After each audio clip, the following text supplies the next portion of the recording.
Hello. So, Dr. Bettina Love coined the term educational survival complex, which describes how schools prioritize teaching kids, especially kids of color, basic survival by foisting upon them mandatory testing and strict behavioral standards with this looming threat of or else.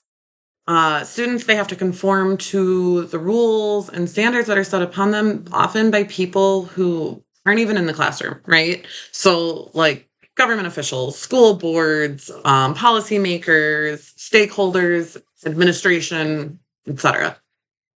So, rather than the school being a safe space where students can thrive and grow, they're taught to always comply and how to perform.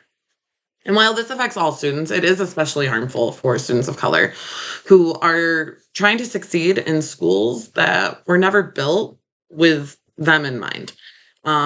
These systems were designed by and for white people, and that's still who makes up the majority of teachers, administrators, policymakers. And so, Love, I mean, she shared a ton of really heartbreaking examples of racist attacks, whether blatant or not, against students. Like the teacher in Ohio who dragged a little black girl down the hallway, quote, like a hunter after killing her prey, unquote, on page 37. Or the teacher in the Bronx who put their foot on a black student's back during a lesson about slavery and asked, quote, see how it feels to be a slave, unquote, also on page 37. And these aren't just isolated incidents or bad apples. Love points out that these acts uphold a larger system that's made up of white rage and racial violence. They don't just harm students physically, they spirit murder them. And I think that's a powerful and succinct way to describe what this kind of trauma does to a child's soul.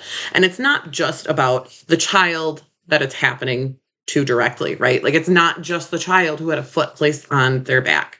Um, it's the children who are seeing this, who are watching, the children who learn about this, right? And they see how the adults in their lives respond to what has happened or don't respond. Like silence is deafening. And through all of this, students of color they're expected to be the bigger person. And there's this unbearable burden that is placed on their shoulders and they hold it. And they're expected to carry themselves with grace and composure in environments that routinely dehumanize them. They're given no power to control how others treat them, but yet they're still blamed for the very acts that they are the victims of. And they're still being held to these impossible standards of excellence, obedience, emotional restraint. They're expected to rise above racism, right? And they're children. But the adults who are enacting and enforcing it, they face very few, if any, consequences.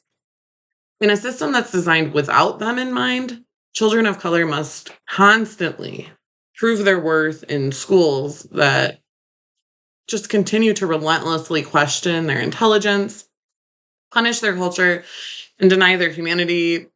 And they're asked to outperform oppression while being denied the freedom to even name what is happening to them.